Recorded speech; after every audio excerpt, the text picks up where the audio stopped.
how can telepathy even exist? In our center, there are people who've been and have not uttered a word for 12, 15 years in a stretch. If they come out and try to do telepathy, telekinesis, astrology, they will wipe out the whole market.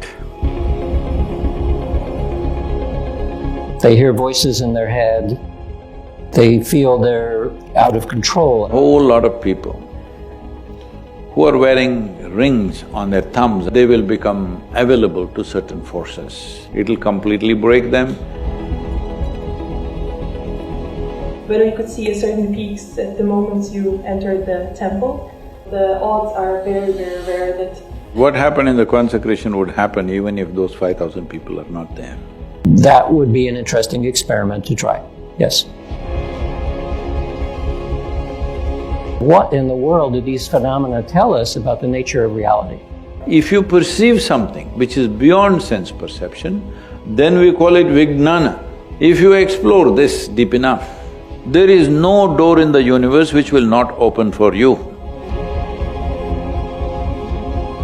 We have done some EEG studies on advanced meditators who stay in delta, which is deep sleep, even while awake, which is quite strange. Look at me, do I look stoned? Your presence alone can induce states in other people. If I walk in, they go crazy. During periods of large-scale mass attention on things that happened, the physical world changed.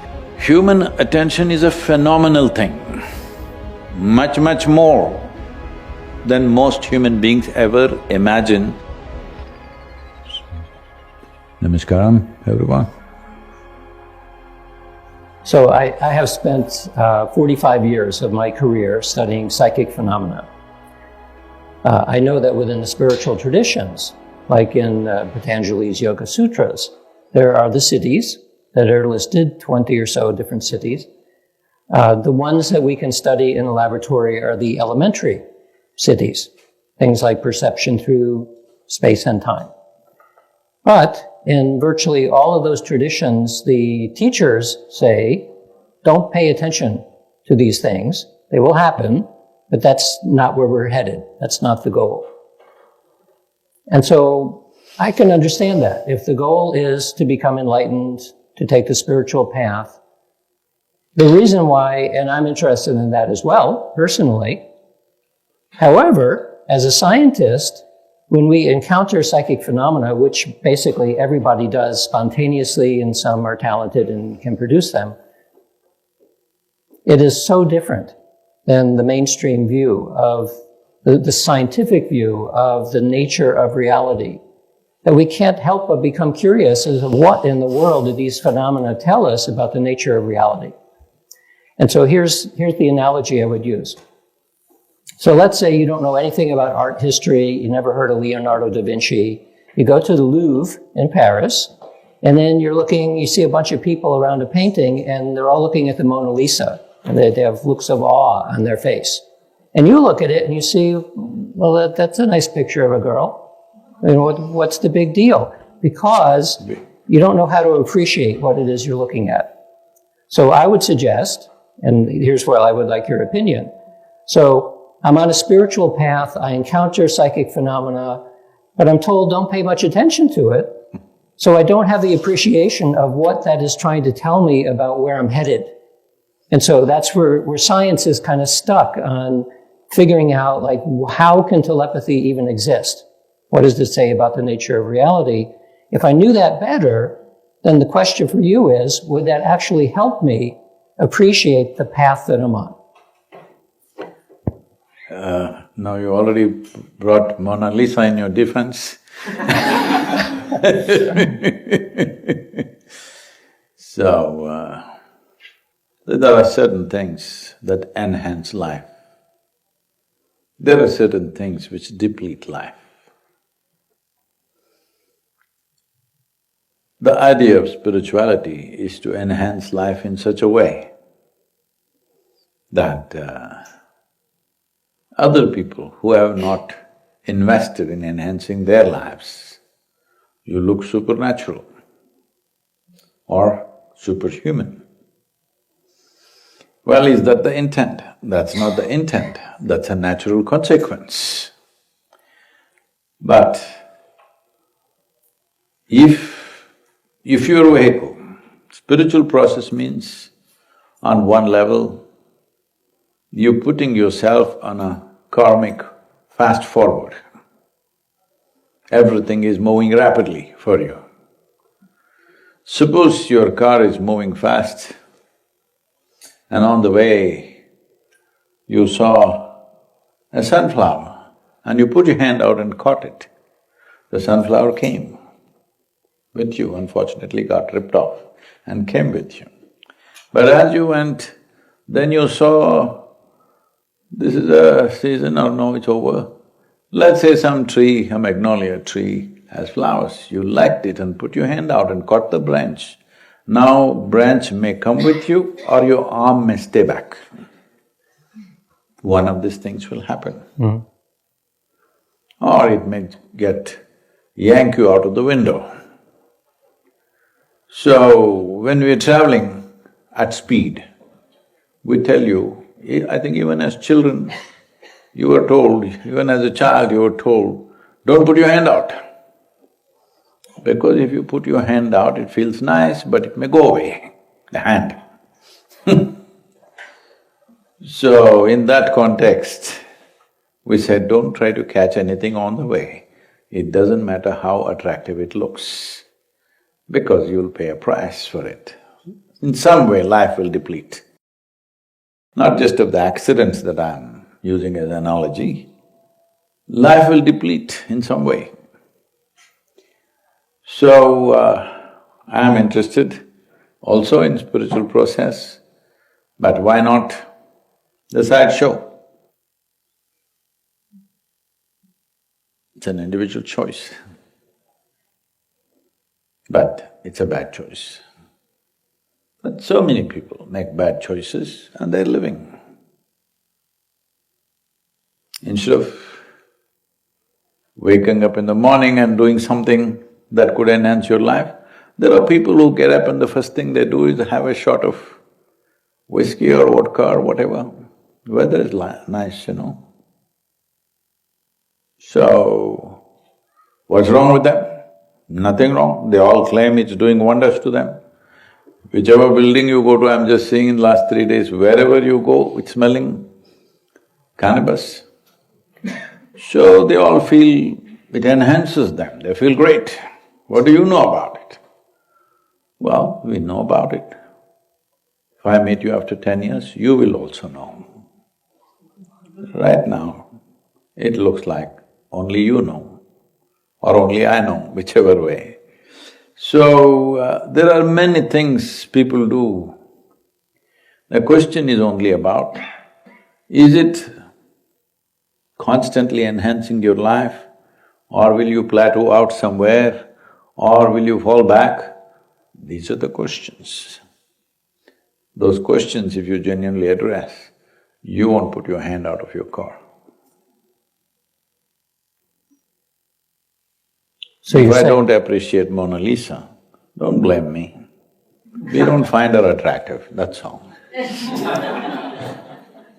But see, the underlying question is, if you knew what likely would happen, like you might lose your arm or get stuck in the tree or whatever by reaching out for that, you can then make a choice as to whether… No, but you don't know because you plucked the sunflower and it came with you and it looks wonderful. I'm the fool who don't have a flower in my hand. You have sunflower in your hand. But when you put your hand out for the wrong thing, that's when the prize comes, right? The wrong thing Wrong does not mean right and wrong, morally right and wrong, not in that sense. What hurts you, I believe is the wrong thing. Okay, so is it better to know than not to know? No, to know what? To know what is likely to deplete you or harm you versus not. Because see, if I knew that reaching… No, that's important. I appreciate that question, it's important. What depletes you? Let me not talk about what enhances you because that's a whole lot of work. It's always like that. Going up is a lot of work. Falling down is quite simple. So what depletes you? See, right now,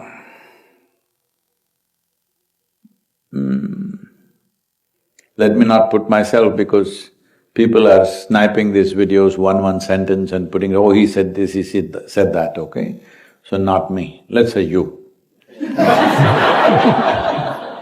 Normally I take it on myself, but just today morning they sent me a video. Across 20 years they've sniped one sentence and say, oh, he said this, he said… Arey, you're such a nincompoop that you can only understand one sentence, not the whole.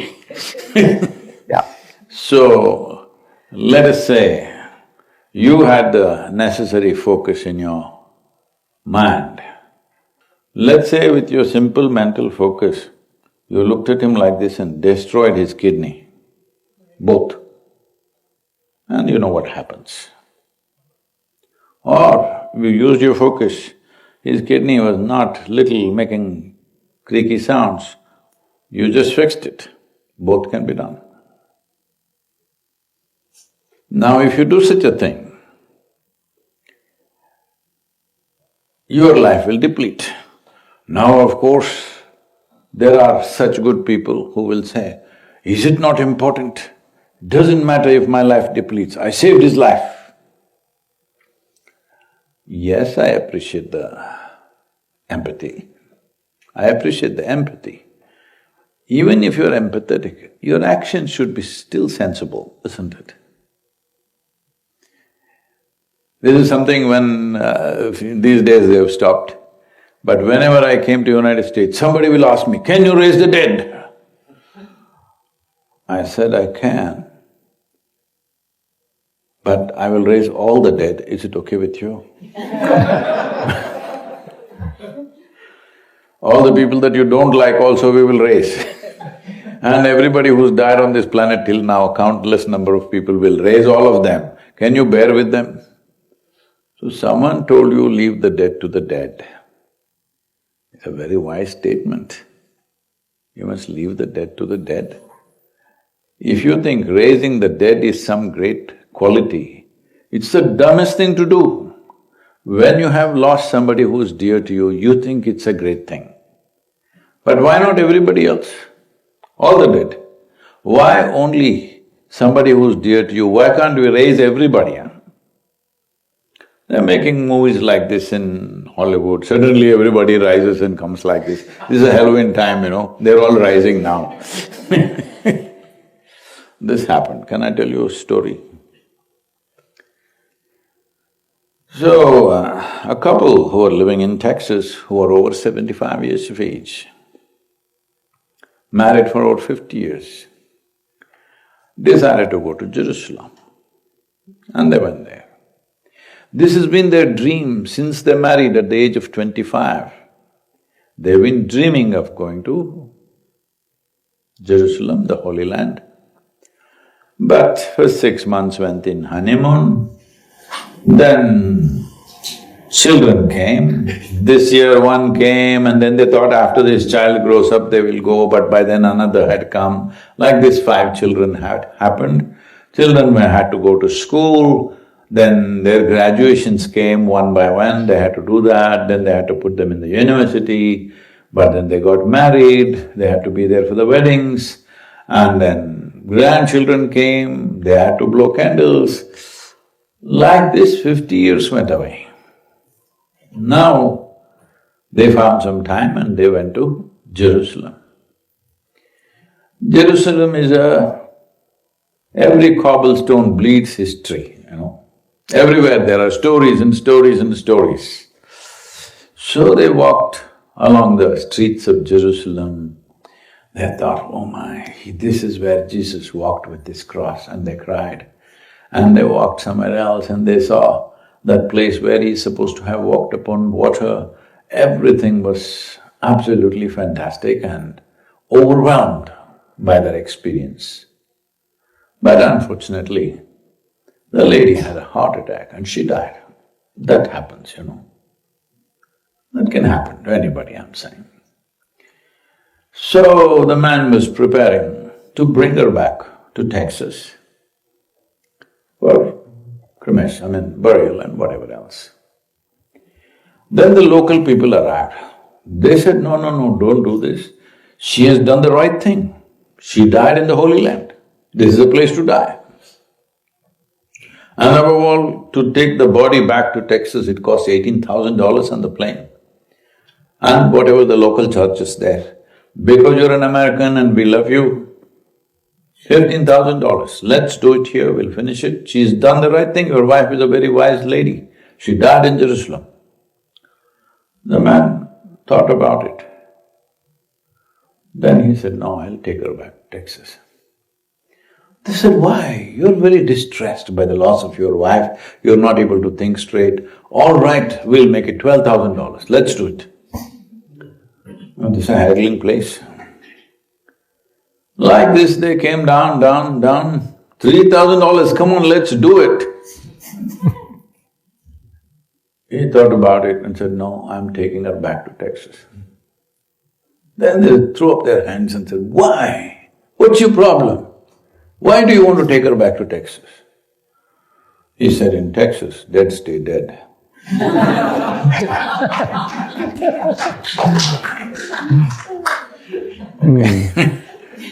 So, there are various things like this. Enhancement of life does not mean elongation of life. Life can be brief and super enhanced. Life can be long, totally useless life. Useless does not mean socially useful, you did something, you invented something, not necessary. If you sit here, you're a wonderful life for yourself at least. If you can be wonderful to the world around you, fantastic. But at least if you sit here, you're wonderful to yourself, that much you must do. That will not happen. That part of your life will deplete. If you try to fix his kidney, if you try to destroy her kidney, if you try to do this, positive, negative, there is no such thing. This is all social stuff. Oh, I did healing, I destroyed his kidney. That's not the point. You are using your energies in a way, essentially you're trying to play God, you'll pay for it. And yet here we are in a hospital where people are helping others. That's different. How is that different? See, no doctor, at least the medical doctors, they're not talking about fixing anything. They're doing things from outside. Either they do surgery or they do chemicals or they do something else. Fixing something with your life energies is one thing. Fixing something with your hands which you're supposed to use anyway is different thing. So, this process of, let us say, you did surgery and fixed somebody's kidney, that's a different thing. That's subject to various realities, you have to do it skillfully, otherwise things will go bad. Hello? You have to do it very skillfully, otherwise it won't work. So similarly, destroying his kidney with your energies or you poked him with a knife. Comparatively, in terms of your life, poking with a knife is a lesser thing than energetically you destroyed him. It's a much lesser thing. So you're saying it's not… Using your motor actions to do whatever the hell you're doing according to your judgment is one thing. Using your life energies to do that is a completely different thing. And so what happens if life energies turned out to be very similar to developments in laser medicine? and whatever else. Yeah, electromagnetic and but whatever, it's not yours. genetics. Well, what if it's the same? What if technology goes up to the point where whatever is happening with life energy is either the same or at least simulated? And then, is that then not maybe a good place to go? But it's not your life energy, right? Well, it might be from a machine or from the sun or something, and that's okay? No, there'll be price for that also. But from the sun has to pay the price. No. The person who is treated also will pay the price. Sun may pay a price, but he's too big, so his price, he may not care about it.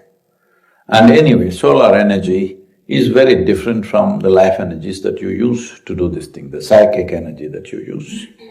How so? In every way. Not comparable. They're not the same. Can you elaborate on why? See, physical aspects of life, whether it's sun, water or air, and those which are not physical in nature are two different things. Non-physical aspects are given to you from a different context. Physical things, you gathered some muscle, this is just physical, you can use it in so many ways. Electricity, solar energy, everything is physical. You gather it and use it in a certain way. And yet science is that close to studying non-physical phenomena. That's what they think.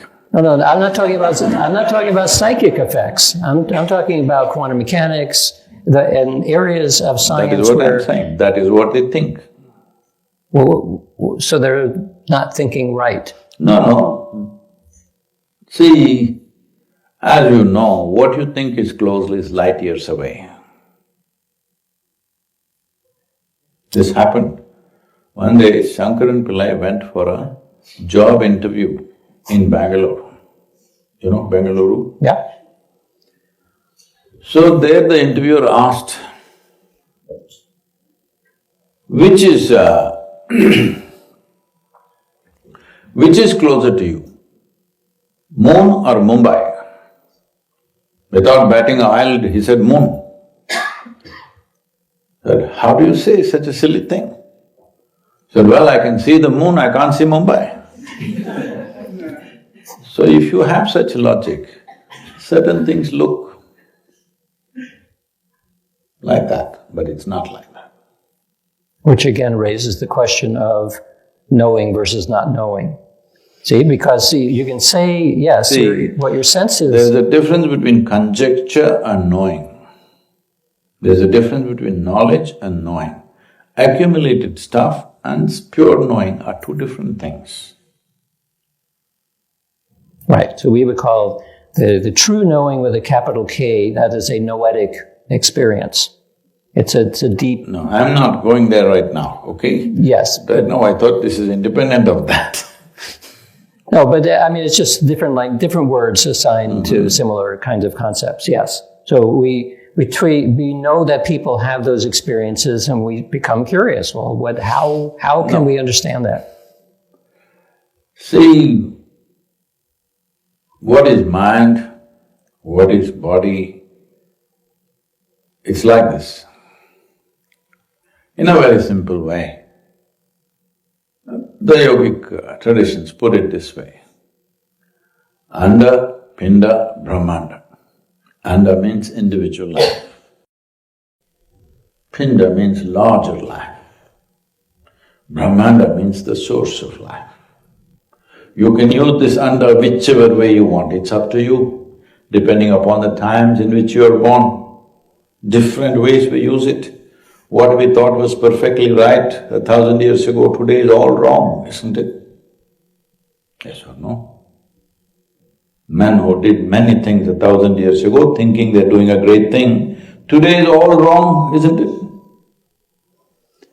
So Anda, you can use it whichever way, it's a gift to you from nature or creation. Pinda, you're careful because it's a larger life, it's not you. Yes, you may find access to it. You have to treat it with a certain reverence. Otherwise it has its own consequences. Brahmanda, you don't ever try to use. You can melt into it, you can dissolve into it. It may find expression through you without your will, that's okay. But you don't ever create an intent for Brahmanda or the source of life. You don't create an intent. This is why the very way the creation is, that there are certain hoops that most people don't cross. because they can't approach anything without intent. They have an intent. They think they're good people, so they have stupid good intent always. And in every generation, somebody who thought they're very good did terrible things to other people, isn't it? Yes or no? I am saying the more good you think you are, more terrible things you're doing to people, and this has been the case all through history, human history. People who thought, I'm very good this, they're doing terrible things to somebody else, thinking they're doing a very good thing, isn't it? Happening or no? So your intent is coming from this. If you have a negative intent, then you say, this is a bad person. Positive intent, then you say it's a good person. But tell me, how much damage have so-called bad people caused to this planet? It's the good people who destroy civilizations, isn't it? Hello?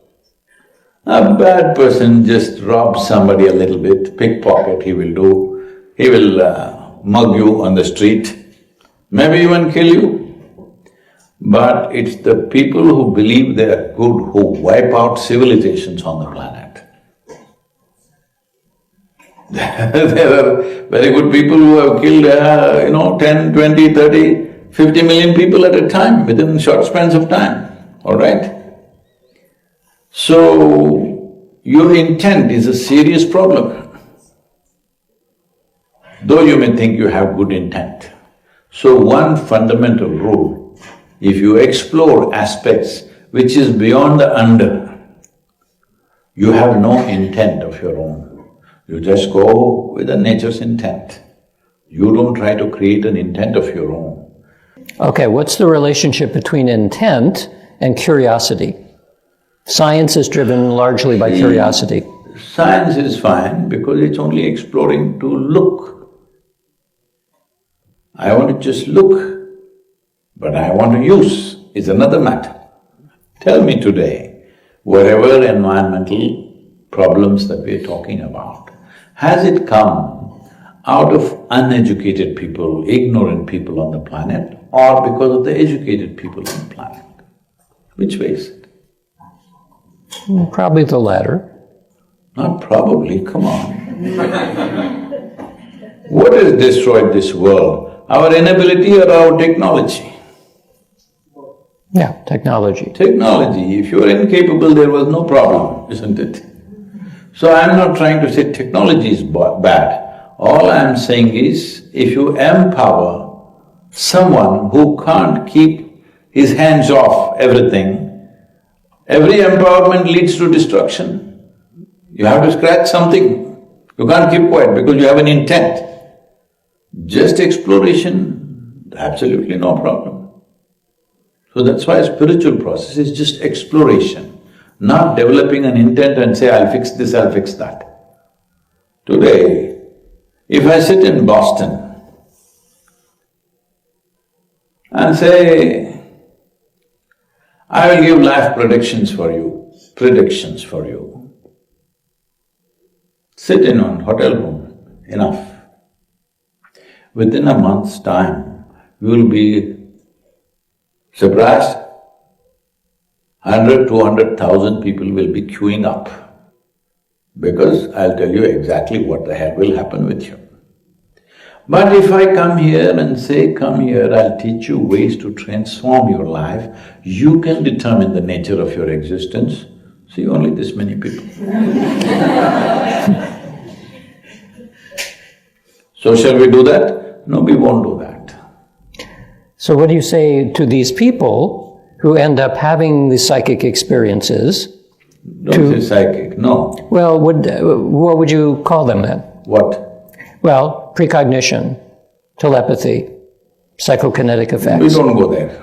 But nevertheless it happens. If it happens, we'll block it. Ah. Well, see, then there will be people who want to know how to use that. Because we don't… I'm telling you, particularly in our center, there are people who are steeped in sadhana. There are people who have been and have not uttered a word for 12, 15 years in a stretch, totally in it. If they come out and try to do telepathy, telekinesis, astrology, they will wipe out the whole market. But if they do that, they're finished with me. So that this means you have no scientists within your following? I have sensible people. Sensible people. Why do you call them scientists? Somebody who can't stop scratching himself, not science, right? Right. No. When we know it's causing damage, still we go on doing it, thinking it is science. How is it scientific? In the same sense as jhana, knowledge. Like people have different predilections, some people are pulled to understand. Understanding is different. Exercising your will upon the world is a different thing, isn't it? Yes, but… That's all I'm saying. Yes, but you can be pulled to understand, well, why does that work? Right? I mean, otherwise that's the whole enterprise of science is you observe something, right? I'm glad you described it as an enterprise. Anytime people get together and do something… I thought science is an exploration. If it's an enterprise, I will look at it from a different angle. Yeah, but we don't charge admission. Actually, we do. Yeah. Well, let's bypass that for a moment. You don't need to go to a university to be curious and to observe the world. Of course. And so there will be people who are drawn purely out of curiosity as to, I woke up from a dream and everything from the dream came true today. Mm-hmm. And then they would immediately, of course, wonder, how is that even possible? That says something about the nature of time and our experience within time. First of all, I'm concerned that you're having a dream. Whether it came true or not is another matter. First thing is, when you sleep, you should just shut up and sleep. But you're running your mind when you're sleeping. When you're awake, your mind should be sharp and alert to things. No, it is not. When you're sleeping, it is acting up. Wrong way to keep your mind. So you had a dream and people come and say, Sadhguru, the meaning is, shut up. First of all, you have no business to be having a dream, and then you want a meaning to it. Most of the thought that you have when you're awake is meaningless. What makes you think your dream is very meaningful? Is there nothing to it? There is. Don't go in that direction because you will not grow, you will get lost. But the thing is, a dream is unconscious. People who claim they have premonitions, they know what's going to happen, just look at them. Have they sorted out their life and living a fantastic life? They have not. Most of them are mess. Do you know someone? Anybody knows someone who dreams and it comes true for them? You know somebody like that? Hello? Huh? You know? Are they living a great life?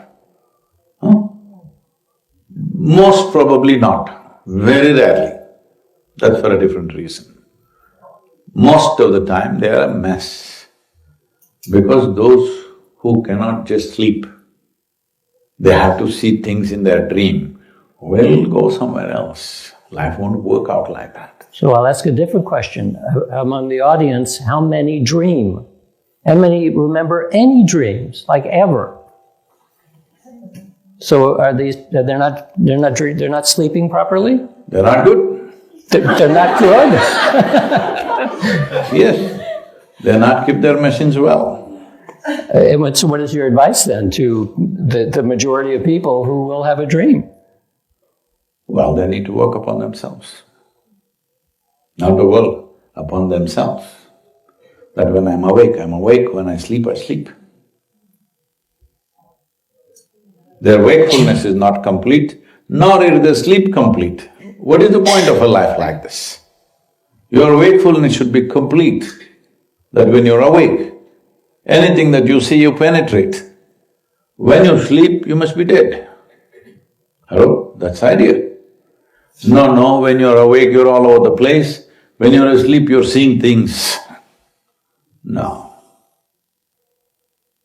I can say that we have done some EEG studies on advanced meditators who stay in delta, which is deep sleep, even while awake, which is quite strange. I mean, from a conventional point of view.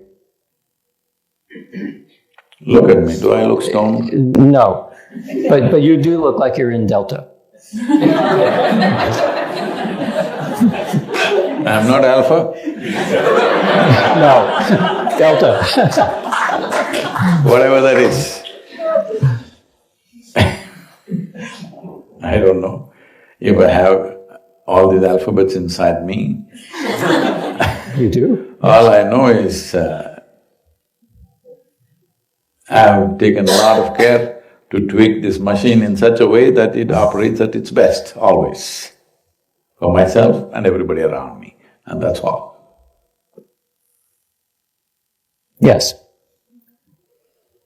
I also sense, having spent some time with other people who spend an enormous amount of time in spiritual development and meditation, that your presence alone can induce states in other people.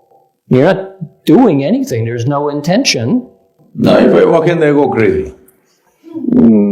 Or the other direction. The crazy is one direction someone can go. The other one is to get pulled into. There's space. That's what I mean, crazy. Oh, okay. Yes. Yeah, so I have a similar sense to being in the presence of the Dalai Lama, for example. Don't put me… I'm just saying. Don't put me in that bag, please. I'm just saying that's what I felt. So maybe I'm crazy too. So if… I didn't say that, okay? Yeah, I know. It was a confession, not… Yeah. Yeah, that'll be the 1 second clip that somebody puts on YouTube, yeah. Well, so I had a number of other questions about this dastardly science where we're looking into these kinds of… I didn't use such words. Pretty close. I didn't say science is dastardly. Well, No, today most of us are sitting here and alive because of various scientific developments that have happened. Otherwise, most human beings were not reaching 30 years of age in the past. You know this? More than 50% of the people wouldn't cross 30 300 years ago. Today we are all sitting here because of scientific developments and the consequences of that. So it's not that I think it's dastardly, no, it's a fantastic thing. But we must know where one thing begins and where another thing ends. If we don't know that, then it'll get bad. So it is better to know than not to know. That's the urge. Are you even questioning that? No. There is… See, some people, I don't know, I think it's the English who said, ignorance is bliss. Well, if you jump off a cliff, it feels blissful. For a while. If you've done skydiving, you jump off 14,000 feet from a small little airplane and it feels fantastic. You can't make out whether you're going down, going up, nothing, you're just floating and fantastic. If you look down, the damn planet is coming at you at great speed. That's the only problem. So, ignorance is bliss till you hit the ground. Ground zero will come for everybody. So, these kind of things have been promoted. So, I am not saying ignorance is bliss. I am saying knowing should be done in a most responsible way. Otherwise, unfortunately, right now, our science, our technology, our competence, our enhancement in the world is destroying the very source of our life. That's because people with intent, not people with balance, not people with empathy, not people with inclusiveness, people with intent. Everything they find, they must use it. Everything they find, they must use it. This kind of primate intent it is. It's not human, it's very primate intent. All the time you want to do something, all right? So whatever you find, you must use it. There are ancient temples in India. I'm saying this particular temple I'm talking about, maybe 600, 700 years ago, and they carved in stone that it is possible to put a hole in the earth and suck pure water and quench our thirst for today. If we do that, we will destroy all life around us and inevitably it'll come to destruction of human life. They say we can make large objects fly. If you make them fly, the ether will get disturbed. Once ether gets disturbed, human beings will have great difficulty to just maintain their fundamental peace. So we should not fly large objects. If you fly something small for emergency, it's okay. You should not fly large objects. Well, we are flying a lot of stuff. Anything that can fly, we'll make it fly today. Look at the state of mind. Human survival is better taken care of than ever before. We have comforts and conveniences no generation could ever imagine. But most people are gasping for life with full stomachs. Why? At least we must understand, whatever it is we are doing many things wrong. We must understand that or no? Yes. Understanding and knowledge are… Yeah, by the time you understand piece by piece, it'll be over. Well, then how do we jump over what we currently know? If we invest in knowing without intent, just knowing the existence in which we live, we must know. Who we are, we must know. It's very important. If we invest in knowing, it doesn't cause damage. The moment I know one piece, we want to pluck the sunflower. When we try the tree, we've already gone through this. Those things will happen. This is why exploration without intent, simply because there is a human longing to know. It's not invented by me or you. Human beings want to know is not your making or my making. There is a deep longing in a human being to know. This intelligence cannot sit here and say, I don't know and it's okay. The moment you see, I do not know, wanting to know has sprung within you. Can't stop it. So, you must understand Eastern civilizations are known as land of seekers because there's no belief system. Simply seeking. Well, already so-called divine entities have come and spoken and they've told us what is the truth. But we bow down to them in respect, but we must seek. Because we must know. He said, maybe it's true for him, maybe it's true for me, but I don't know. This is the approach. It's seeking. Seeking should not have an intent, why I am seeking. I am seeking because there's a fundamental longing within a human being to expand, to know. That need not be enslaved to anything. Right. So that is the urge I feel. I've spent my career seeking… I'm not against you. No, but I'm trying to reshape or reconceive the idea of why studying things like precognition or telepathy or whatever, why that doesn't necessarily mean it's going to turn into a technology and be used in a quote good or quote bad way. You know it can be used. It can be because… You know it's been used. Yes, but that's not my pull, right? There are people who are always going to take advantage of anything. See, that is it is like discovered. that. Recently, I have not seen this movie, but I think almost everybody in this hall would have seen this movie. What is this? The nuclear… Oppenheimer. Yeah. He says, this is not my intent, but I made the bomb. The movie director wants to save him. He can't be. I didn't intend that people should die, I just want the bomb to explode. But I don't want you to die. Well, ask the Japanese. Whether people die or just mosquitoes die in a nuclear explosion. Well, it's the most horrendous thing, and today we have things which are 100, 200, 1,000 times more powerful than that one. 1,000 times more powerful than the big boy that we dropped on somebody, we have today. But we are still talking about the same language because we think it's all right to drop it on those guys who look little different from me.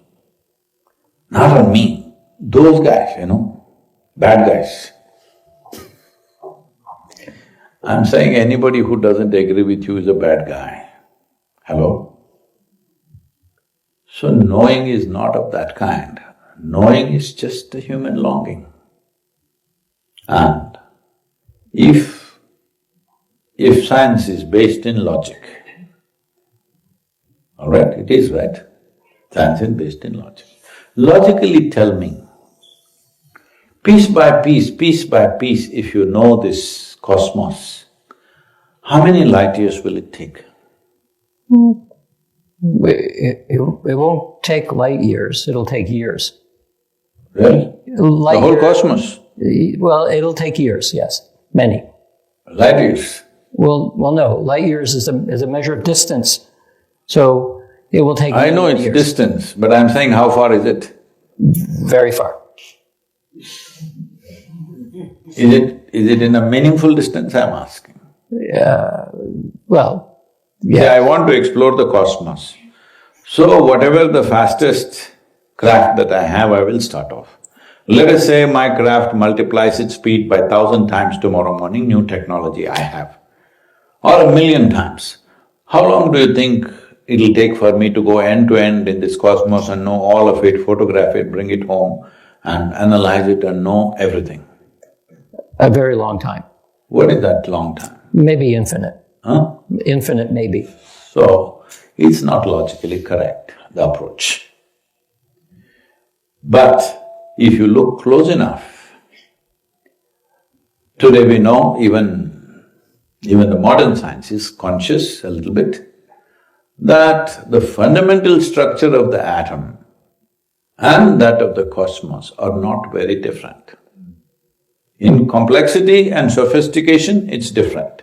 But in fundamental nature, it's not different. If you take a single-celled amoeba or a bacteria, whatever you want to call it, and look at it and look at you or me, it's okay, I'm saying when I say, I mean to say everybody, Yeah. okay? Yeah. Fundamentally, it's the same life. It's just the sophistication and complexity has multiplied millions of folds. So if you can poison a single-celled animal with something, the same thing can also poison this. This is well established today. Only thing is the dosage with which the single-celled creature dies and how much dosage it takes to kill me may be different. But the same thing that kills that single-celled creature can kill this because essentially the structure is same, life structure. So when this is the case, if you explore this deep enough, you may know the cosmos by inference, not by direct perception, but by inference, by reflection, you may know it. That's what we are trying to say, that turn inward and look. There's a better picture of the cosmos than running away. The beautiful story. Can I tell you, is it okay? Scientific to tell stories or no? Oh, yeah. It is. This happened. Shiva and his wife Parvati and his two children Ganesh and Kartikeya. Two boys were playing, little ones.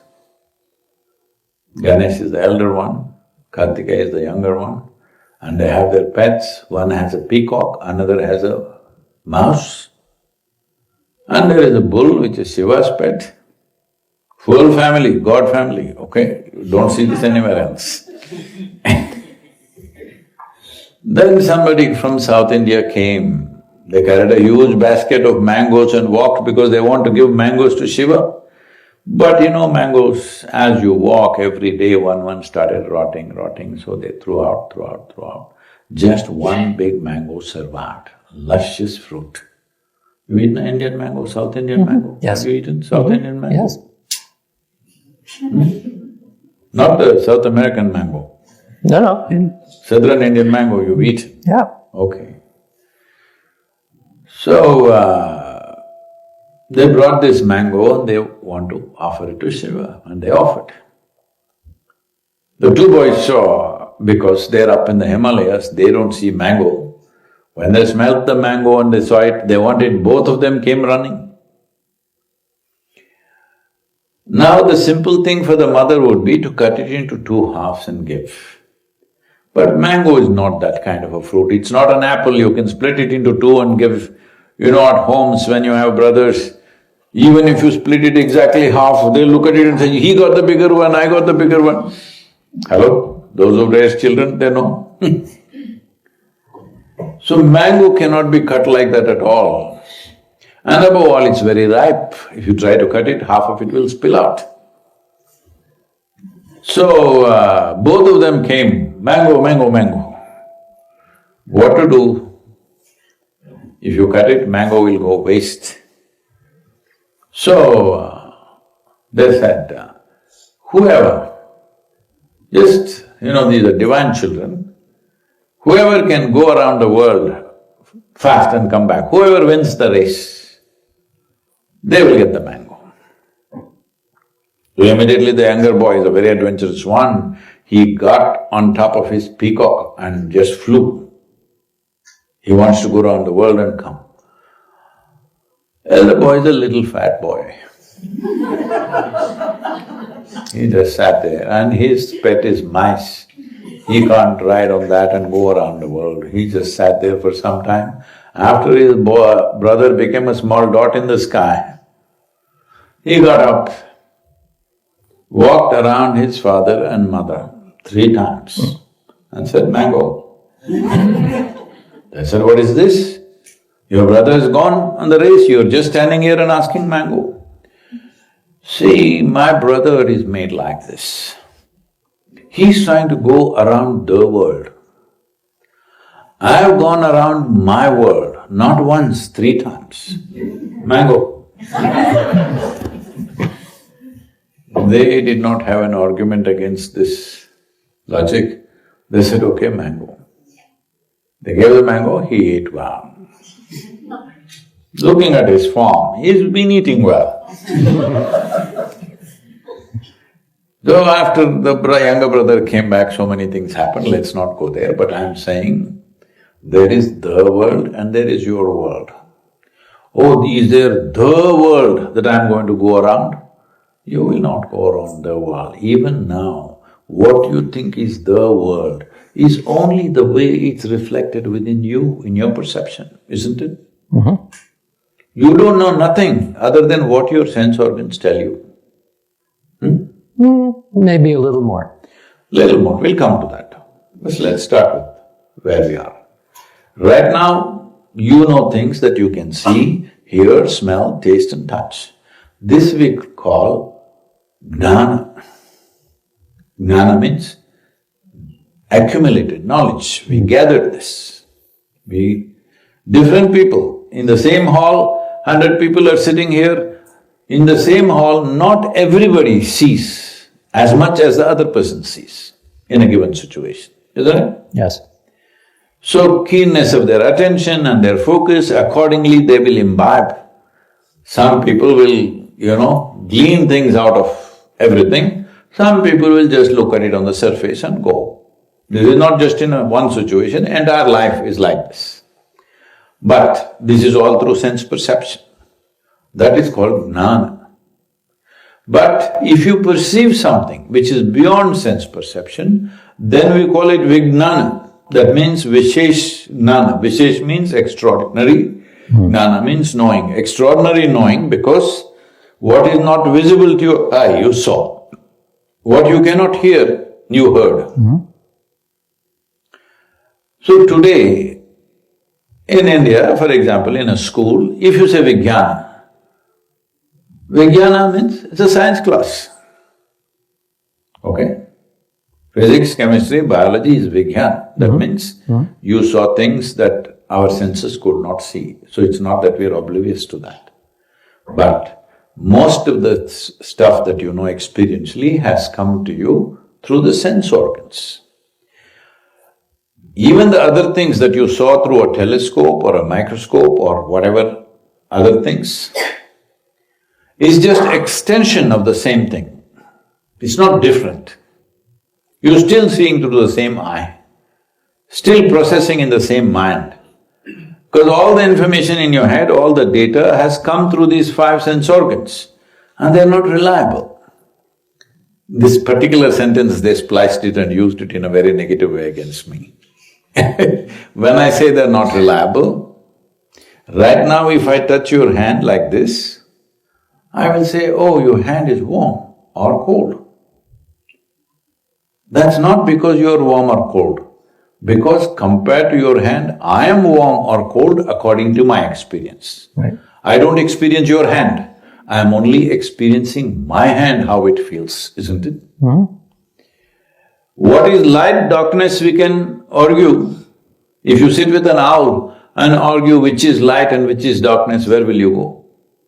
Endless argument, isn't it? Who is right really, you or the owl? But see, what you're describing is exactly what happens in science. We compare observations. I know. Let's go one step at a time because if you skip steps, then mathematics will go wrong, later. You can fall down, yes. So you are right or owl is right? No. Who is right? We don't know. We collectively figure it out. In collaboration with the owl? In collaboration with as many No, as we among can. human beings only, no collaboration. All of us are prejudiced with the same view. All of us human beings are prejudiced with the same vision, same type of vision. You talk to a grasshopper and see, he thinks you're a bloody idiot. Do you know how he looks at you? With his multi-dimensional eyes, he thinks you're such an idiot with a plain eye like this and you think you're seeing something. So I'm saying, you cannot determine which is right or wrong because your perception says this is it, their perception says that is it, because these two visual apparatus were created for our survival process. For our survival, we need to see it like this. For his survival, he needs to see it like that. If he cannot see in the night, he's not going to eat anything. So, creation has made us in so many ways, but right now all our accumulation of knowledge is coming through these five senses. From that data, we are trying to collaborate with each other, do everything. It has relevance, absolute relevance to our survival process, but not to the aspect that we consider as knowing, simply knowing. You can't go there. You're only trying to extend your survival, get your survival better and better. With science, there is technology. Just many of you are in the science departments, in the universities and stuff. Tell me, if there was no technology at all coming out of science, by now people would have beaten the scientists out. Yes or no? Perhaps. Only because benefits are coming, they're pumping money. If no benefit came, you think they would let you live? After spending $100 million, if you don't produce any benefit, they will do something else to you. So, it is technology. Technology is little bit enhancement of our understanding and learning to use it for our benefit, perfectly fine. Absolutely I'm not, even our basic program is called inner engineering, it's about engineering, all right? So we are not against technology. The important thing to understand is our perception is very limited in the sense, see, if I show you this, my hand, you can see this spot, but you can't see this spot. If I show you this, you can't see this. This is the nature of our perception. If you perceive sound, you can't perceive silence. Everything is like this, that our senses perceive only one aspect of it. If you perceive this, that is missing. If you perceive that, this is missing. With this piece by piece or partial information that we are gathering, we are making up a big picture. This is like there is a 1,000,000-piece jigsaw here. You and me sat down together and we found 7 pieces and put it together. And then you said, because you're American, you said it's a bear. I turn it around like this and say, no, it's a lion. We'll argue and fight about it. But we got only 7 out of 1,000,000 pieces and we are making forms out of it. Whatever the hell you see in that form is meaningless, isn't it? That's all I'm trying to say. And yet the urge remains. The urge remains. The urge remains. Fill in the rest of the 1,000,000 pieces. Yes, the urge remains, but you already told me the size of the cosmos is such. I have repeated this in the last 4 days 3 times over, but let me say it once again. Neither the so-called men of science or the so-called men of God do not know where the cosmos begins and where it ends. See, I'm going against both the people. You know why I'm in constant trouble? Yeah, but see, even if we suspected or even knew that it was infinite, that would not stop the exploration. See, I'm just talking about if you are looking at how to make use of things, one kind of exploration, but you want to know the entirety, another kind of exploration. If you think both are same, I'm very sorry. And yet we want to know. So let me ask a different question. So the curiosity, the urge to know, all of that is perfectly fine. It sounds as though, if I understand correctly, that the complaint occurs, or the part where it doesn't work so well is when technology immediately jumps in and then tries to use it. And so, like an ideal would be something like maybe the ancient Greek philosophy schools, where there was urge to know, and including inner knowing, both inner and outer knowing, but there wasn't immediately technology that tried to use, as you're saying, intent to do something with it.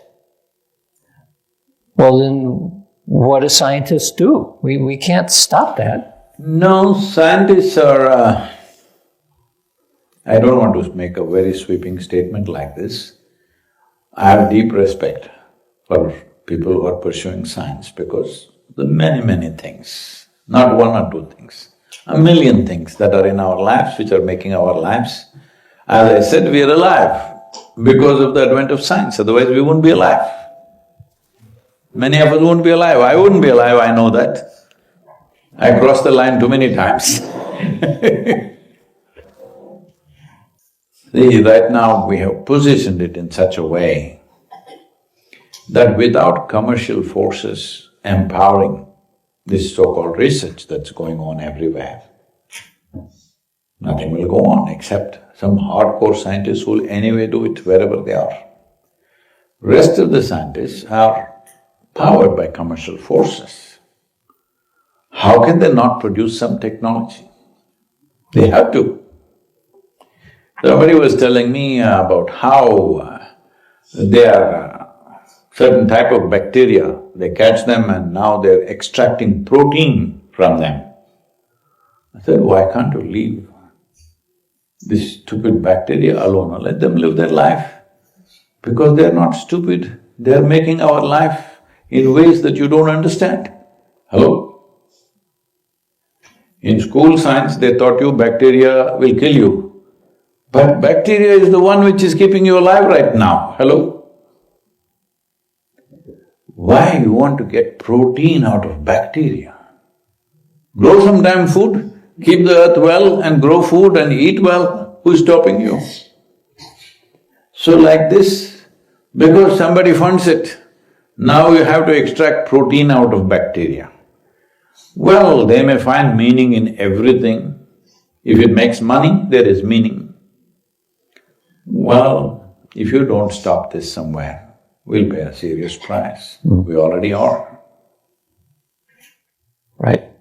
So fortunately, there are science institutes that are nonprofit. So not Fortunately, there are some left. I know yes. Well, I work for one. So the institute where I work is a nonprofit. We were not talking about you. Well, it's true. I was talking about my institute. All right. And it's not my institute. It's where I work, the institute. Where you work should be yours. I'm asking, is this planet your planet? It's all of ours. It's everyone's. That's a very dangerous idea. Unless you feel this is mine, you won't do your best, isn't it? No, I feel like I can work for the planet. You can, like this, but what is yours? You invest yourself in that, isn't it? Yeah, so yeah, I spend time doing what I do, but in the benefit of everyone. That's why we publish everything, we give a lot of talks, we share what we learn. All right. And we are approached by people in industry who want to use what we do.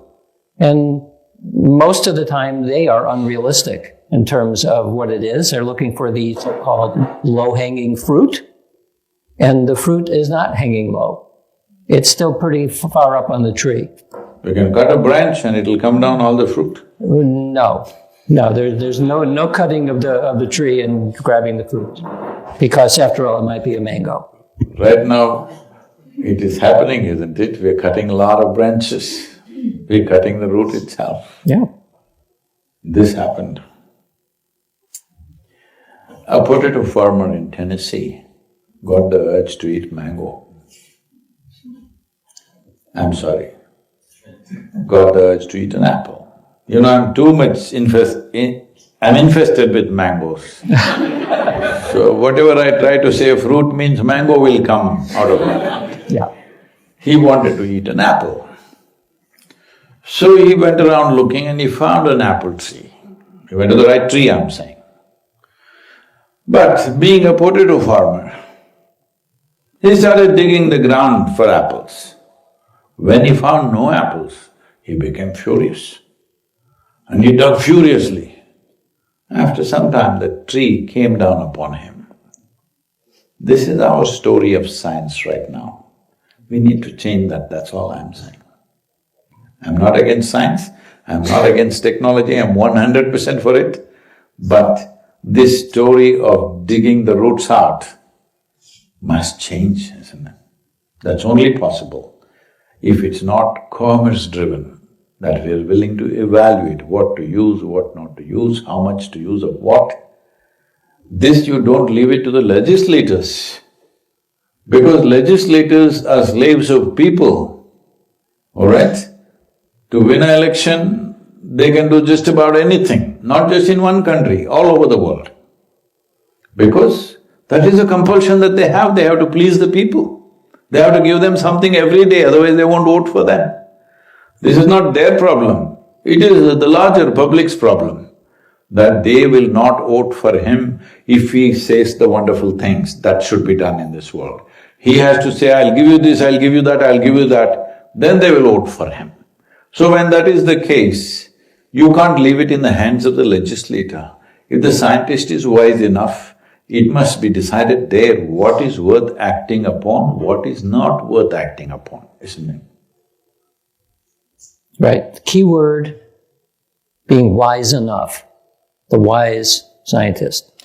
Wise wisdom is a very rare thing to find. So I would say at least downgrade it to being a responsible scientist. Okay. Yes. So what do we do with people who have the exceptional experiences. We will not use the word that starts with P. And they're disturbed by the experiences.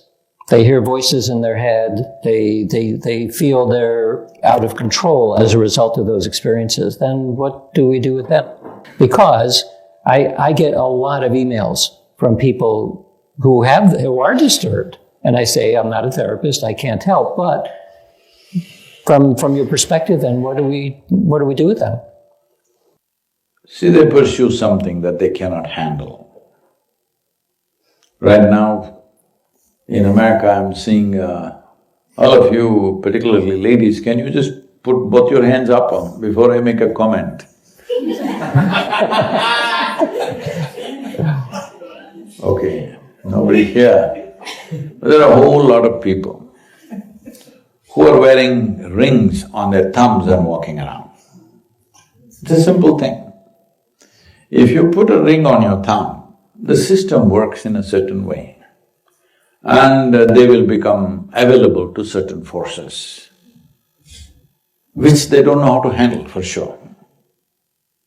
If such forces enter your life, in a mild way, you will get mentally disturbed, unnecessarily struggling with this and that and just about everything. People are struggling with just about anything. If they're married, they will struggle. If they're not married, they will struggle. Children, they will struggle. No children, they will struggle. Tell me one damn thing that they don't struggle and suffer with, just about anything. So the whole creation is not okay. That's a conclusion a lot of people are coming to. No, this is the way creation is. It's your business to find the rhythm of this creation and make it into a beautiful dance. It's up to you. So a simple thing like that, things will come towards them which they cannot handle. If it comes in a big way, it'll completely break them, disturb their lives in very badly. Why would they put that? Maybe just fashion, because one person puts it, they put it. One person pokes it, everybody pokes it. I'm not trying to make statement on women's fashion, that's not my business. All I'm saying is,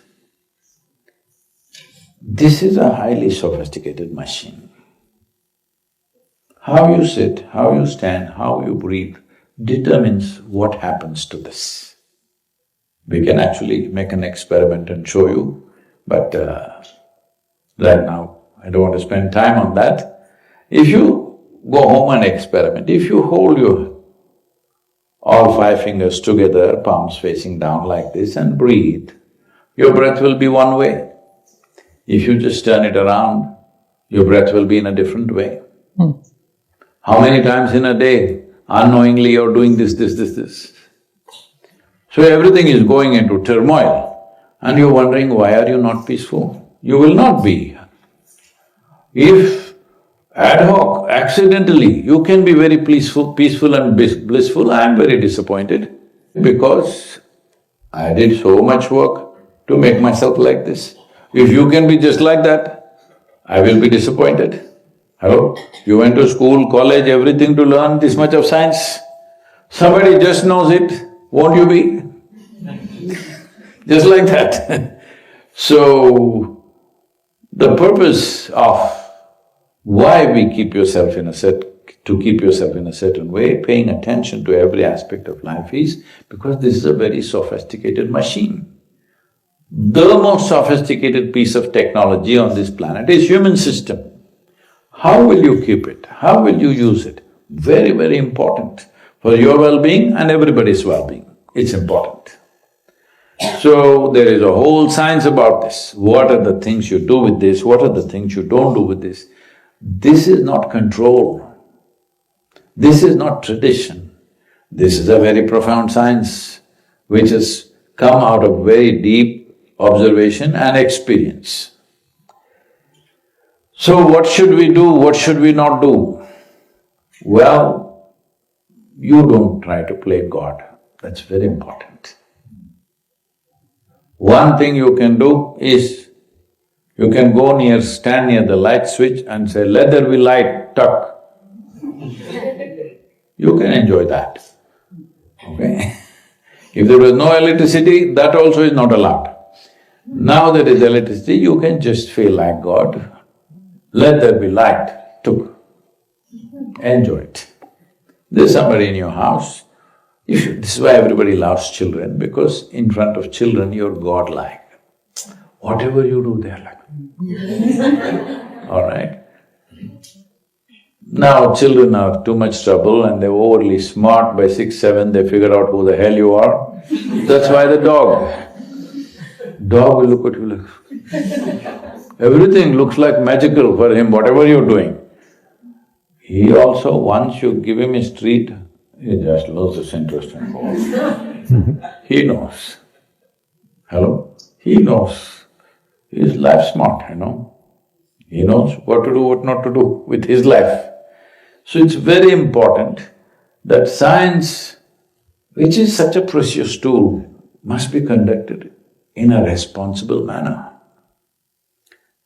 not in a commercial manner, because once commerce enters into it, compulsions are natural. Once I've invested money, profit is natural, isn't it? My aspiration for profit, you can't help it. So, keeping science in a more focused way, in a more exploratory way, and where we want to produce results, some problems we have, how to find solutions for that. Don't find solutions for problems that we don't have. Hello? There are a certain number of problems. How to find solutions for that? That's technology. Fundamental science is just pure pursuit of wanting to know. Lot of human beings must invest in that one, like just wanting to know. Some individuals must focus on solving some basic problems. Don't solve everything and leave the next generation with nothing to solve. Let them solve some things. If you're a wise parent, you will let your children have some problems, isn't it? If you solve everything for them, they'll become stupid nothing. Yes or no? You leave them some problems so that they use their head and try to find their way out. So, this may sound too conservative and too whatever, but otherwise, not just the scientists, the whole world pays the price, which we already are in many ways. True. I was speaking truth only all this time. Oh, good. But you see, everyone perceives slightly differently. So I still have to evaluate, and so I perceive truth in this case. That's good. And you know, one of the other reasons why we're interested in, let's say, the noetic experience is because… You must tell us more about that. You've not told me anything, you're just questioning me. Yeah. Well, we're interested in it because when somebody has a noetic experience, they feel a sense of awe, they feel a sense of expansion. And what happens to them is that they transform from somebody who, in the vernacular we can say is kind of a jerk, into somebody who is compassionate and empathic and wants to serve others. That's a very fast transformation. And it appears to be permanent for people to have those experiences. So it behooves us then, if we want to live in a world where people are empathic and compassionate, we should understand why that happens. Why is it that this opening to these noetic experiences is so pro-social? It pushes people in the direction of service and empathy and humility. Why does that happen? Well, we don't know exactly why that happens. That's one of our urges as well. Mm-hmm. Wonderful. If it works for people, anything that works, I'm not against it. Anything that works. But when something works, we must look at it, would it work for everybody? Maybe right now we are not able to make it work for everybody, but would it work for everybody? If that is ascertained, I have no issue with anything. Yeah. We don't know that it works for everybody, but it works for… Jerks. Well, it works for people… Where do you find them? It works for people who, let's say, could be better. Wiser, perhaps. You're getting diplomatic. Yeah. Well, I don't want that clip taken out either, so, yeah. Wonderful talking to you, Dr. Dean. Thank you. So, Professor Radin, first part is normally the question towards you, and I think the second part is to Sadhguru. I know that you've shared many of the interesting findings from your research center, but what was the most statistically robust findings that you came across in your experiments and research, and what was the significance of that finding? And I think let him answer the question. I want to know what is creating that findings. What is behind that phenomena? And Well, we still don't know what's the phenomenon. no, so we can talk about the phenomena, and if that phenomena is naturally occurring anyways, like let's say people might do sadhana, people might do these different experiences, and we're experiencing it. It's something as natural as certain other natural phenomena that occurs in nature. Why is it, if we're not going to commercially use it, it seems like you are not so positive and forth in studying it. Why can't we study it? Why can't we study it like any other phenomena? So one of the most robust effects that we've seen is part of our global consciousness project. So when mind pays attention, it is as though the coherence involved in paying attention makes the physical world coherent too. And we have 50 years of laboratory studies with one person and a device. So these are now putting these same random number generators around the world.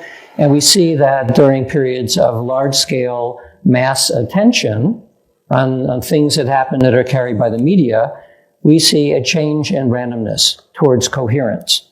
So in our formal experiment that went from 1998 to 2015, we had 500 such events, things like the opening ceremony of the Olympics and the death of a celebrity and terrorist attacks, all those kinds of things that attract a lot of attention.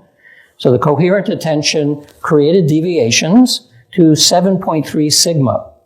So those of you from physics know, 7.3 sigma is a lot. You can get the Nobel Prize for 5 sigma. You also trying… I thought there's a whole lot of talk about Nobel Prize in the country and…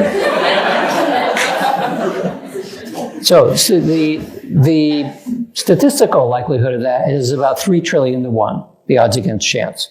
So it's very unlikely to have seen that the physical world changed as a result, at least in correlation, with millions or perhaps billions of people simply paying attention to the same thing at the same time. So how do we explain that? There are philosophical ways of thinking about it, but ultimately it says that there is a relationship between mind and matter. No question. Mind is matter, if you ask me. Mind is matter. How is it not matter? It is matter. Well, does it matter? Yes. That I don't know, it may not matter. Oh, okay. There we It go. depends whose mind it is.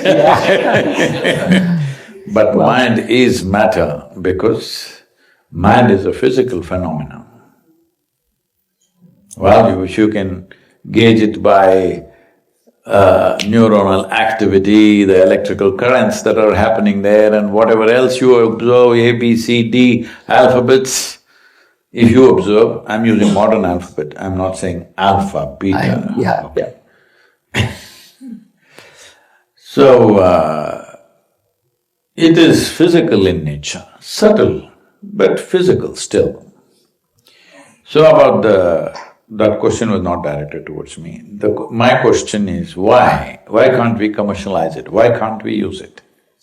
That's not the question. I did not ask if we're not going to, because you said commercialization and intent is what creates… No, intent, once it goes a certain way, intent needs investment. Once investment comes, commerce comes, you can't help it. But I am talking about without that. Without that, if it was pure, wanting to know, why does this phenomenon happen? But then why can't we say… We know why it happens. Then why does it happen? I don't know why. I know why it happens. Please let us know. Let us know, yes. No, but you want to go piece by piece saying that I'm not trying to negate everything. All I'm saying is, see right now, first of all, maybe these days it's changing a little bit, but largely the modern neurological sciences and others have been treating brain as the source of all this. It is not. It's one place, certain number of things happen. But if you… see, it's like this, you learn to operate your… these days, of course, it's all touch screen, but even then, I see a lot of people who are typing out on their… what is that… laptop or iPad like this. The way to type is like this, all right? So one who is typing with one finger, they think it's fine, they're saying, I'm doing fine. Of course you're doing fine. If you have only one leg, also you will be doing fine. Only when somebody with two legs comes and runs next to you, you realize the value of two legs, isn't it? So the value of 10 fingers, if you don't know, you do this and you think you're doing okay. Do you see a lot of people typing like this? Because nobody learned typing like this. All the 10 fingers when they type, what happens? When one finger types, what happens? Is it the same thing? No. So right now, looking at everything separate, we've caused a certain amount of skewed approach to life. You're thinking brain is the intelligence. I've been going through this last 3 days with everybody, I don't want to start that again, but every cell in your body has more memory than your entire brain can ever hold. Million years of evolutionary memory is here, genetic memory is here in every cell. Your stingy parents gave you only one cell, isn't it? With that, see what's happened? They didn't give you 1 billion cells. With one cell, everything that was needed for this life was there in that one cell or no? Hello? Yes. Does your brain contain that much memory, I'm asking you? Hello? No. A single cell that came from your parents had more memory than your entire brain has, 1 trillion times more memory, if you ask me. So our understanding of life is all broken into keyhole approach. This one piece, this one piece, this one piece, this one piece. If you approach like this is the first aspect that we handle. If you go piece by piece of the universe, you can have your research going for the next 1,000,000 years or 1,000,000,000,000 years. That's the advantage. You will never be unemployed, okay? But you will not know. Because with all these pieces, you will not make the whole. The way you are made, there is a wholeness to this. In some way, it's a reflection of the creation itself.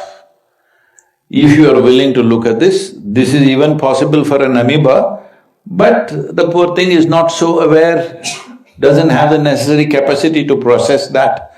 But with a human being, if you're willing to turn inward, when I say inward, people think contemplation. Contemplation means rolling around in the same garbage bin again, maybe in a more organized way.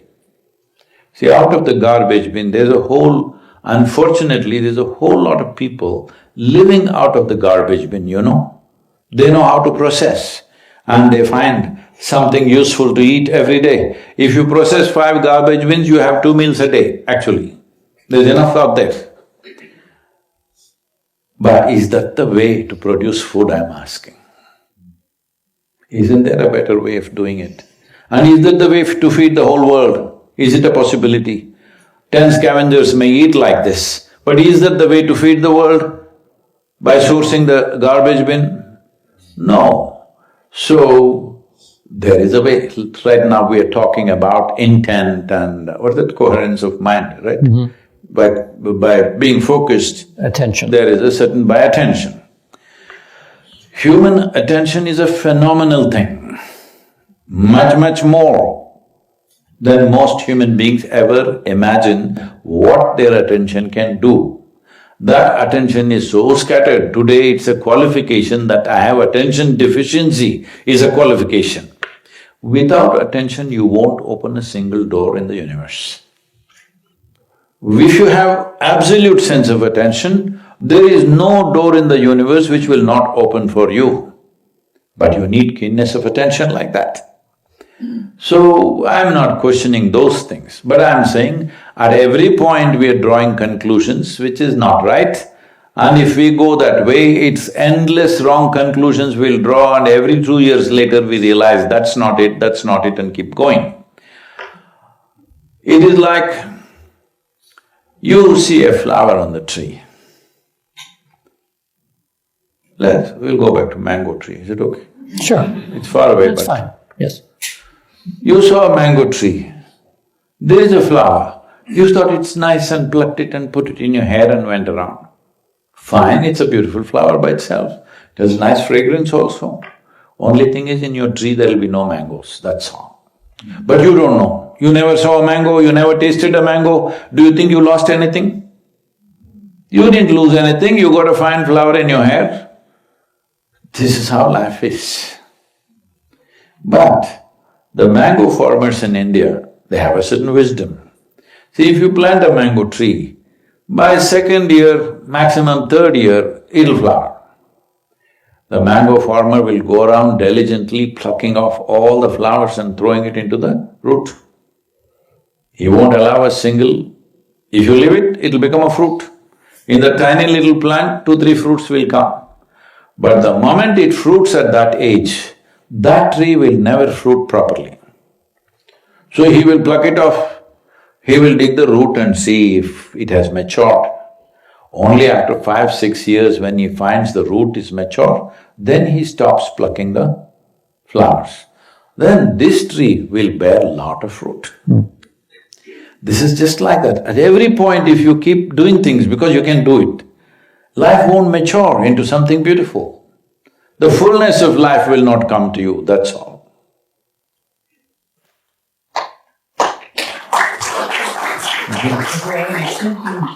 I didn't plan for this, so I don't have the exact numbers.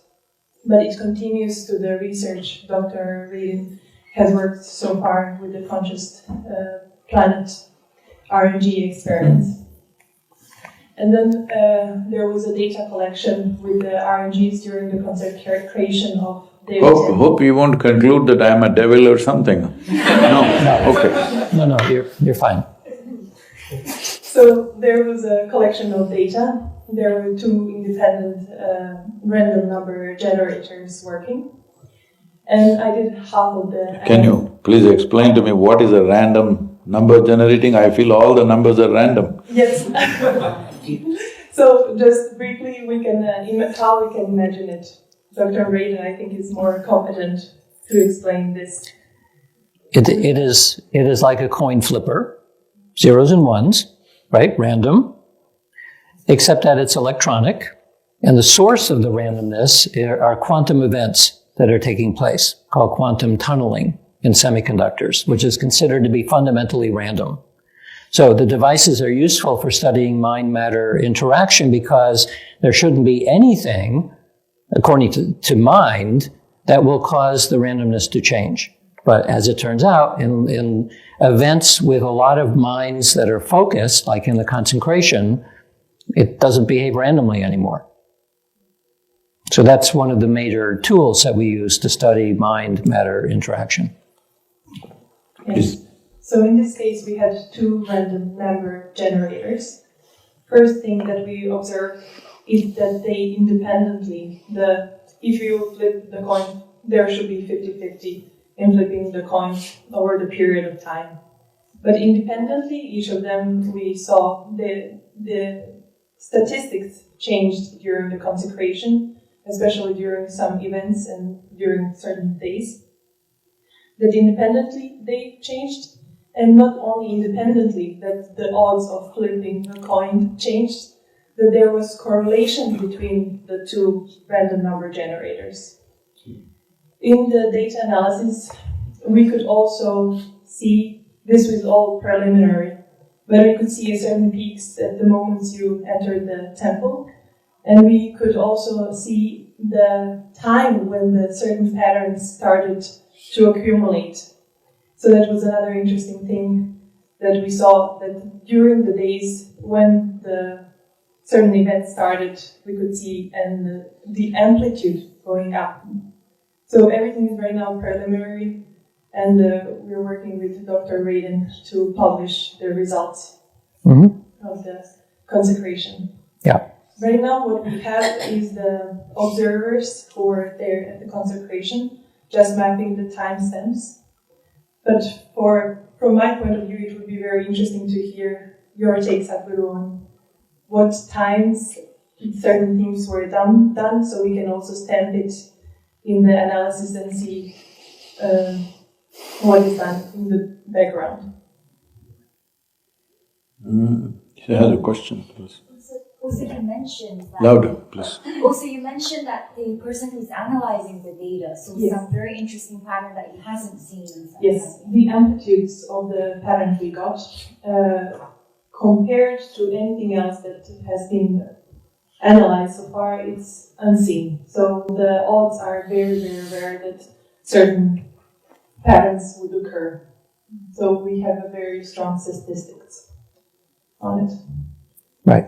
And we've done probably 100 smaller events. We have this worldwide experiment, but the consecration would be, what, 5,000, 6,000 people?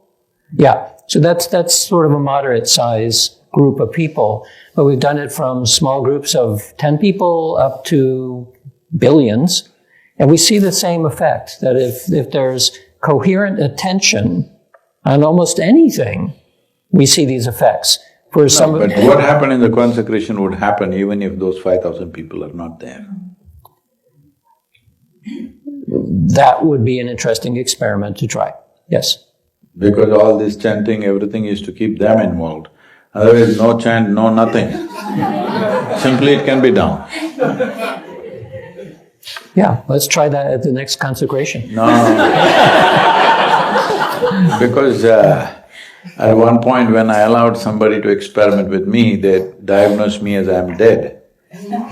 Then… they were wrong. Then I said, all right, if I'm dead, I'm like this, I'm fine. Then they said, maybe your brain is dead. I said, the second opinion is dangerous. Yeah. I'll stick to the first. So, according to some diagnosis, I'm dead. I don't mind. What do you think? Yeah. I'm saying, we're looking at life in pieces. The grand picture of our existence is being missed. And the reason why I'm always… anybody shows such signs, we put them down, is because without creating an absolutely stable logical foundation, if they forage into these things, they will lose it at some point. Because the logical foundations are not so firm in most people. If they're walking on the street and they saw one white something move like that, they'll think, oh, maybe it's a ghost. They're not clear, there can't be a ghost there. You can freak them with these things. If they are capable of being freaked by that, it means their foundations are not good. These people should not forage into things which are not logical. They must stay in the logical realm and establish that, so that it doesn't fail them no matter what. Otherwise, they will lose it, they'll go off the rails. In a way, that's the answer to his question earlier, isn't it, kind of? When you asked about people who call or write you and say they're going, in a way, what you just said seems the answer to that. In a way, yes. The reason why always it's been said, well, I used analogies like plucking a flower or whatever, but essentially it's this, that the logical foundations are not absolute in most human beings, because that's the nature of logic. Logic can be made into many different kinds. There are various types of logics. So, to establish a logical foundation in such a way that no matter what, it will not shake. If it's like that, that person could forage a little bit beyond. Others, if they forage, they will lose many things, they could become disasters, some may not become disasters, but they will become diminished. Some will become disasters. I think Dr. Radin had shared in the presentation before with the submarinist. It's somebody who has been trained to stay in underwater for many months, and when they had some sort of cognitions about what's happening with their family, you have said that it was actually 100%. Yeah. Yeah, no, this is how we know that whatever telepathy is, it's not mediated by electromagnetics, at least not by conventional ideas of electromagnetics. Maybe something else. Definitely not. It's not like telephone. Right. But in a way, what you just said indicates that that person is fairly stable, right? That they can stay so far below the water for so long. And as I mentioned in that talk, that the submariners are selected for being extremely psychologically stable because of the environments that they're in. So that's why it is both not too surprising that it happens, but on the other hand, extremely surprising because that's not the person that is the stereotype of a psychic.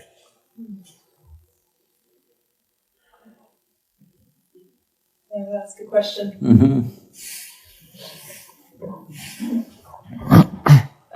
To quote you, Sadhguru, just a quote from you, Sadhguru. On your recent trip to Kailash, you said, "To receive the grace of Kailash, to be overwhelmed by the power of Kailash, it is possible for everyone. All it takes is willingness." All it takes is willingness. To decipher what is there needs capability. That takes work and guidance. If you think you are up for it, I'm looking for those kind of people. Could you please expand on the capability and guidance?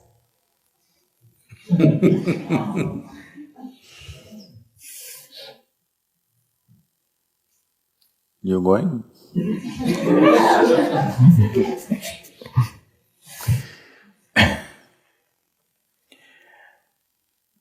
We are addressing very profound things in my understanding, a casual atmosphere. Well, willingness means if you are truly willing, you have no will of your own. What's so important about not having a will of your own? You have no intent, the most important thing. You have no intent, good or bad, you have no intent. That means you're not here as a person, you're just here as a piece of life. All these things that we are talking about is not a personality stuff, this is life stuff. This can only happen to a life. This won't happen to a person, whatever kind of person you are. Because what you call as my person or me as a person is just a bundle of thoughts, emotions, ideas, opinions, philosophies, ideologies, belief systems, prejudices that you hold. This is what a person is. That is not capable of experiencing anything beyond what's happening in their head and to some extent in their body. Physiological and psychological is all they will know. The phenomena of life, if one has to know, first thing is, you must understand, I am a phenomenon of life. You're life, are you? Yes. No, with all this technology, we don't know what kind you are. Hello? Yes. Are you life or you Google or something? You're life. If you're life, right now what doesn't allow you to be a full-fledged life is your own memory, your own thought, emotion, ideas, identities. This makes a little existence of your own. Such a strong boundary that you cannot… It's a boundary set by you, but you cannot cross it. You have no access to existence because you're in your own existence. To be in this creation, which is not our making, it's a phenomena. We're just a small pop-up, but we have been given this much intelligence and capability and access if we are willing. When I say willing again, you have no will of your own, that means you have no private intent. You're just willing to be life, because that's the only thing you are. Rest is all your imagination. The only thing that you are is life. Most human beings will realize only either on their deathbed or post in the undertaker's office. Others realize, not you. Because whatever you think is valuable, see, today if I tell you, you please come home, I'll give you $1 billion. You'll be there ahead of me. We don't know how you found the way, but you will be there ahead of me. If I say hang around till evening, I'll give you, in the cold you'll hang around. If I say today, see I got it in my bag but I'm not able to give it, just be here, any time in the next 3 days I'll give you, you'll hang around there day and night. It means so much. But suppose you're dead and I come and tell you, I'm going to give you $1 trillion here. Not interested? Hello? What happened? Only thing that you lost is life, everything else is fine, isn't it? Because that's the only thing you have. Rest is all imagination. I have this, I have that, I possess this, I possess that, only in your head. We don't have to take away your $1 billion. One knock on the head, if your memory goes away, your $1 billion are gone, isn't it? Hello? Do I have to steal your $1 billion? No, one knock on the head, it'll go away. So, all you have is life. To enhance that, when I say enhance that, there are many ways to look at it. One simplest way of looking at it is, we have been using the soap bubble analogy. You blow on soap bubble, I blow on soap bubble. Yours came out like this, mine came out like that. I'll say the big one is mine. But the big one always bursts first. Yes or no? Small one will float around a long time, big one will go put. The moment it goes put, I cannot say that's my air, there, my air. No such thing. So this is the nature of life. This is my body, that's your body. This is my mind, that's your mind.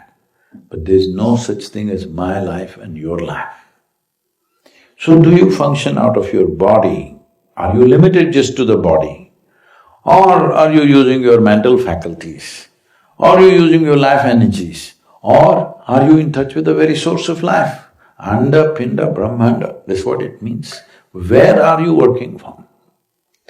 As you go deeper, you will understand. People who realized they did nothing, they just sat, because they knew they should have an intent. Those who worked, kept the realization aside, worked like everybody else with the same problems and same attitudes.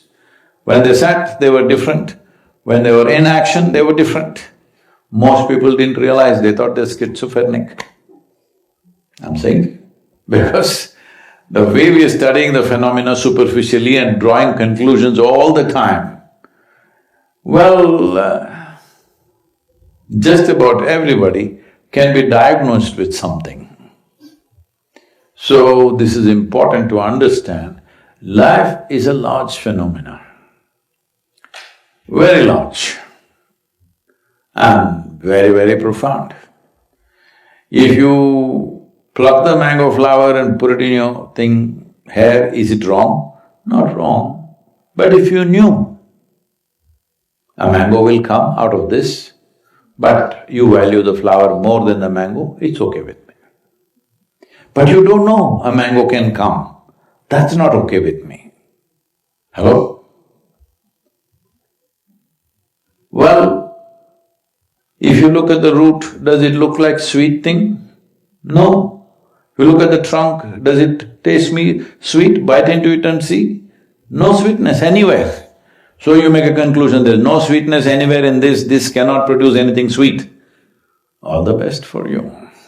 You've not understood the phenomena of life. So, we're just talking about a tree. If you look at the whole phenomena of life, it is far more complex than a tree being what it is. Instead of getting a full picture, every piece you want to make a conclusion, and every piece you want to see how to use it, well, it's one way of living. I'm not talking about right and wrong. I don't look at life moralistically, what is right, wrong. What is on the surface, what is profound are two different things. Just look at your life and see what's your aspiration. On one level, when it comes to experience of life, initially you want it to be pleasant. Suppose right now we bless you and say you are all pleasant, always happy, peaceful, fine. You'll just die of boredom after some time.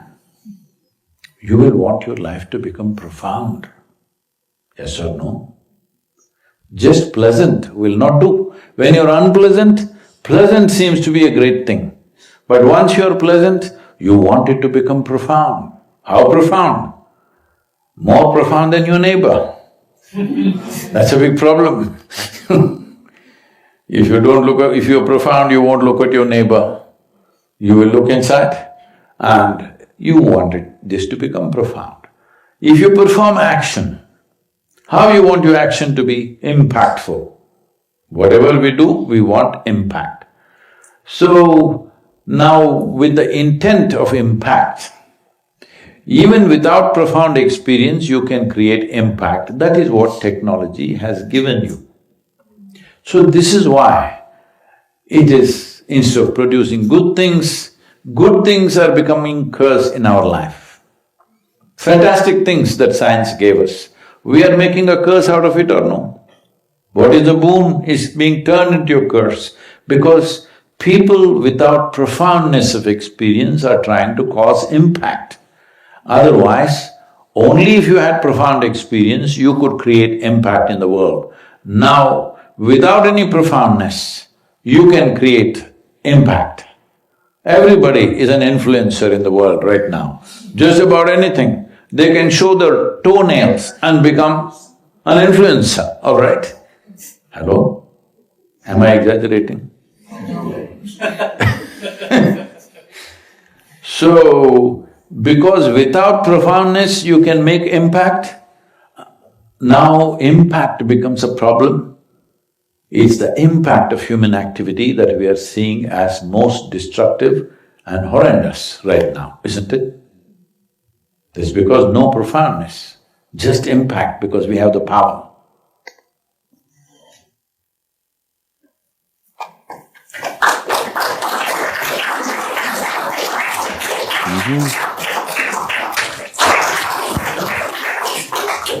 Okay. Thank you. What you're suggesting is that all scientists should be meditating, right?